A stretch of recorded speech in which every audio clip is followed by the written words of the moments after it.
Welcome everyone. Today we're going to be walking through performing a battery change on a Casio Baby G BG-169M, and this is the 3252 module. Let's jump right into it.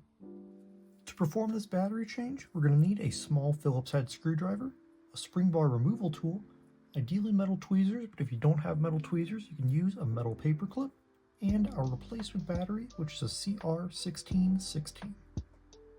Getting started on this battery change, the first thing we're going to need to do is flip our watch over.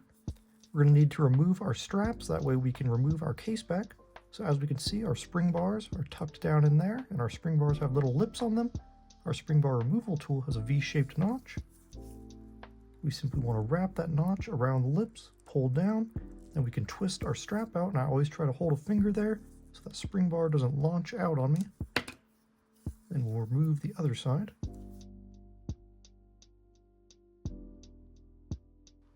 And now with those straps out of the way, we can go ahead and remove our 4 case back screws and set them aside for later.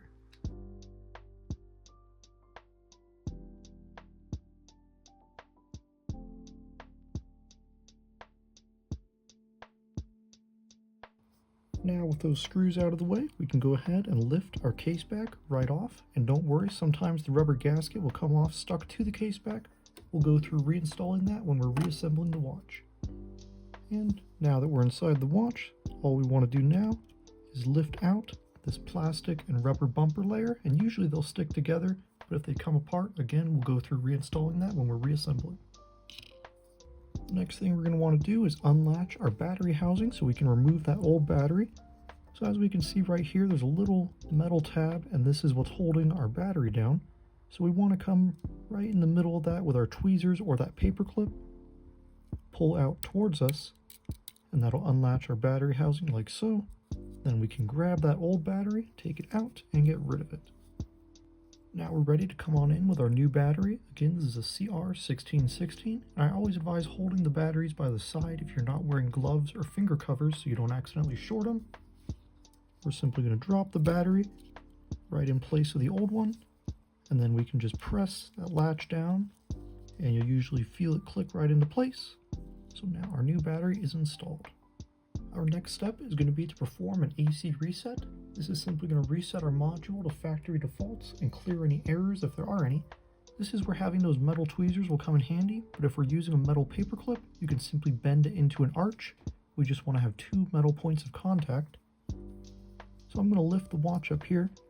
As we can see, there's a little label that says AC, and that's indicating this gold tab at the bottom of this hole in the top of the watch here. So what we simply want to do is contact one end of our metal to that gold tab and the other end to the metal on our module, and just hold it for about 2 seconds. And now, to ensure that we've performed the reset properly, I always advise holding a finger over the spring here. You don't want that spring to fall out because it's important for the sound of your watch. I'll flip my watch over, and we should see our seconds start counting up from 0, so it's only been about 25 since I reset the module. So we are reset, and we can begin to reassemble the watch. Our first step in reassembly is going to be to reinstall that plastic and rubber bumper layer, and I'll do them one at a time just in case yours came apart. So we simply want to pay note to the holes here. This hole is where that spring is going to protrude through, and this rectangular hole is where this metal tab is going to stick up. So we simply want to line those up and drop them in place, make sure everything is sticking up that needs to. And then we'll come in with our rubber bumper, and we're simply going to match the holes just the same, just like so. Next, we're going to want to reinstall our case back gasket. So as we can see, the bottom of our gasket is flat, and then if we look at our groove on the case back, we have a flat bottom and the top is all rounded. So we're simply going to match the shape, drop that right in place, and then I like to use my tweezers to make any fine adjustments if needed. We just want to make sure that that gasket is perfectly seated in that groove. And next we're going to want to go ahead and reinstall our case back. So we simply want to remember that this metal tab here indicates the lower portion of our watch. We just want to make sure that our Casio and Baby G logo is properly oriented. So we'll simply drop it in place, and you'll usually feel it fall right in between these plastic grooves here. And now we just need to reinstall our 4 caseback screws. What I typically like to do is just hold a finger on that caseback so it doesn't shift around, drop my 4 screws in, just get them started, and now all that's left to do is snug them up. And remember, they don't need to be super tight, just nice and snug.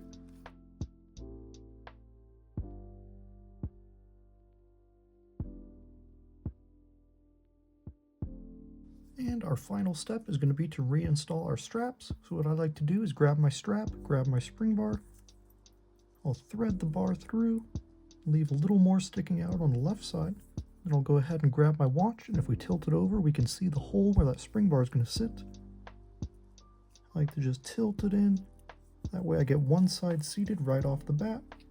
And then I'll come on in with my spring bar removal tool, pull that excess bar down, push it into place, just like so. Then I'll do the same for the other side.